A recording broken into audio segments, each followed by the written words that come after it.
இப்போது தேங்காய் புளிக்குழம்பு தாங்க வைக்க போகிறோம். தேங்காய் அரைஞ்சி போட்டு வச்சுருக்கேன் ஜாரில், மிக்ஸி ஜாரில். 1/2 ஸ்பூன் சீரகம் போட்டுக்கலாம், கொஞ்சம் வெங்காயம் போட்டுக்கலாம். இதை பேஸ்ட் மாதிரி கொஞ்சம் அரைக்கணும். இந்த மாதிரி அரைச்சிக்கோங்க.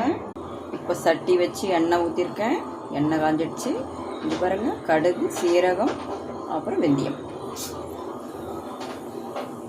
இது குறைஞ்சிடுச்சு. பூண்டு போட்டுக்கலாம். இது வெண்டைக்காய் தேங்காய் புளிக்குழம்பு. வெங்காயம் போடலாம். வெங்காயம் வதங்கிடுச்சு. இது பாருங்கள், தக்காளி, கருவேப்பிலை, கொத்தமல்லி, வெண்டைக்காய் அப்படியே வதக்கலாம். இது குழவழ போகிற வரல வதக்கிட்டேன். இதை அரைச்சி வச்சுட்டு போட்டுக்கலாம். இதையும் போட்டு வதக்குங்க. வீட்டு மிளகாத்தூள் 1 ஸ்பூன், கல் உப்பு போட்டுக்கலாம். அப்படி வதக்கலாம். புளி தண்ணி ஊற்றிக்கலாம். தேங்காய் புளிக்குழம்பு ரெடி.